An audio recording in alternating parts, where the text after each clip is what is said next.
1645년 음력 4월 26일 인조의 맏아들 소현세자가 사망했다. 그의 나이 34세. 그런데 그 시신의 상태가 이상했다. 시신은 온통 검은 빛이었고 선혈이 낭자했다. 사관도 독살 의혹을 제기했다. 350년 전 궁중에선 무슨 일이 벌어졌던 것인가? 소현세자는 과연 피살당한 것일까?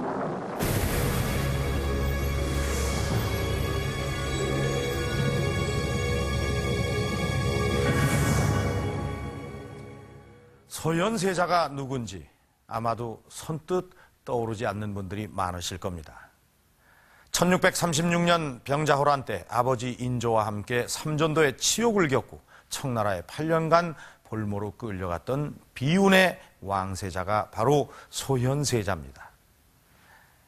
이 소현세자는 청나라의 볼모 생활을 끝내고 귀국한 지 2달 만에 병을 얻어 사망함으로써 실제 왕위에 오르지 못했던 인물입니다. 우리가 알고 있는 사실은 바로 여기까지입니다.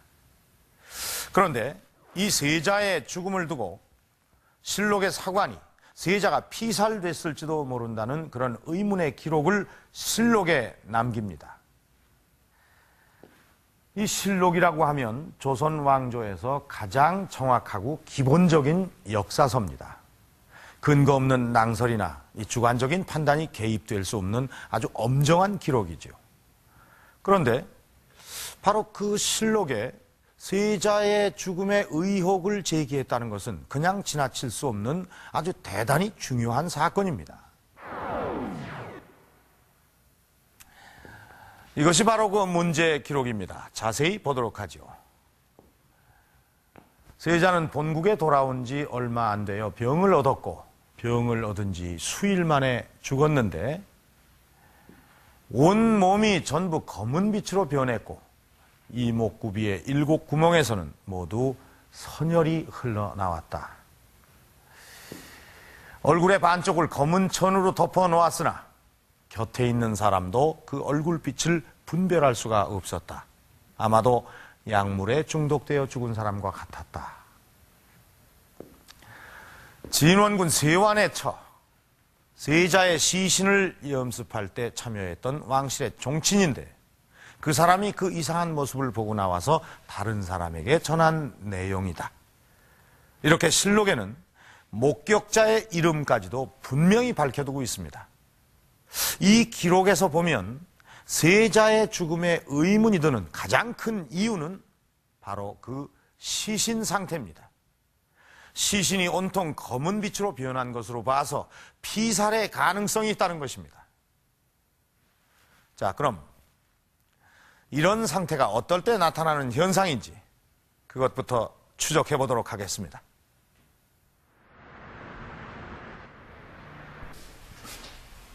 시신의 상태는 죽음의 의문을 풀어주는 열쇠다. 모든 시신엔 사망 원인과 경위를 말해주는 징표가 남아있다. 그 대표적인 것이 시신의 색이다. 사람이 죽으면 시신의 색은 보통 붉은색으로 변한다. 이른바 시반현상이다. 적혈구의 색이 나타나는 것이다. 그러나 그 색은 때로 검은 빛을 띠기도 한다. 급사했을 경우다. 따라서 검은 천과 구별이 안 됐다는 소현세자의 시신은 급사의 징표로 해석된다. 사람이 사망을 하고 심장이 멎게 되면 그 혈액의 순환이 정체가 되고 그러면서 그 적혈구들이 모세혈관 쪽으로 모이게 되는데 그러면서 바깥쪽으로 이런 적색을 띠게 되는 그런 현상을 저희가 시반이라고 얘기를 합니다. 일반적으로 그 급사의 경우에 있어서는 그 다른 원인으로 사망한 경우하고 비교해 봤을 때 그 시반의 색깔이 암적색으로 나타날 수 있습니다. 이런 정도의 지식은 조선시대 관리들에겐 상식에 속했다. 세종 때 편찬된 검시 지침서인 무월록. 사망 원인에 따라 시신 상태가 어떻게 변화하는지 상세히 기록돼 있다. 따라서 실록의 사관 역시 소현세자의 검은 시신을 보고 급사했음을 알았을 것이다. 그렇다면 급사의 세 가지 원인 중 소현세자의 사인은 무엇이었을까? 소현세자 같은 경우에 워낙에 높은 신분이셨던 분이니까 그런 그 구타에 의한 그런 사망의 가능성은 없으리라고 생각이 되고요. 단지 그런 어떤 질병이나 아니면은 중독에 의한 급사일 가능성이 있다고 생각을 합니다. 우선 급성 질환에 의해 갑자기 사망했을 가능성부터 점검해 보기로 했다. 세자의 공식 사망 원인은 학질이다. 오늘날 말라리아로 알려진 학질에 걸려 3일 만에 사망한 것이다. 하지만 우리나라 학질은 온대성 말라리아다. 보통 2-3일 간격으로 열이 오르내리며 오래 앓는 병이다. 발병 직후 고열로 의식을 잃기도 하는 열대성 말라리아. 그것과는 원인과 증상이 매우 다르다. 우리나라의 말라리아의 경우는 특별히 치명적이지가 않기 때문에 지병을 갖고 있거나 아니면은 어떤 그 상태가 좋지 않은 건강 상태에서 걸린 경우를 제외하면은 그렇게까지 치명적으로 사망할 가능성 거의 드뭅니다.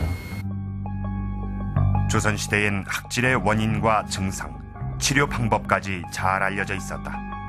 누구나 한 번쯤 앓는 가장 흔한 질병이었기 때문이다. 따라서 젊고 건강한 세자가 학질로 급사했을 가능성은 매우 희박하다. 단 3일 만에 그 사망에 이르렀다면 그냥 보통 그 오한과 발열이 오는 그 한 번 주기에 사망을 했다 이렇게 볼 수 있겠는데 34세의 그 젊은 나이로 학질에 걸려서 3일 만에 사망을 했다는 것은 학질이라는 그 질환의 특징으로 볼 때 있을 수 없는 일이 아닌가 생각이 됩니다. 그렇다면 학질이 아닌 다른 병이었던 것은 아닐까? 혹시나 치료 과정 중에 의료 사고가 발생하지는 않았을까?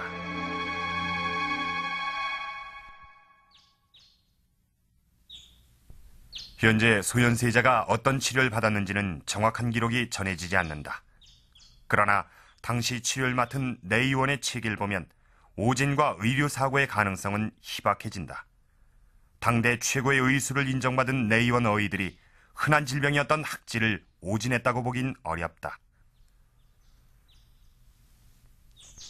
내 의원의 치료 과정에서도 실수가 발생할 가능성은 거의 없다. 처방, 조제, 시술의 모든 과정이 최소한 3사람 이상의 협의하에 결정됐다. 단독으로 진단과 치료를 맡았을 경우 발생할지도 모를 의료사고에 철저하게 대비하고 있었던 것이다. 임금이 발병을 하게 되면은 그 3제주가 그러니까 이제 뭐냐면 도제주, 제주, 부제주 이 사람들이 의관을 인솔을 해가지고 들어가서 이제 입실을 한 뒤에 도제주가 문의를 합니다. 어떻게 아프시냐고. 그다음에 이제 의관이 진찰을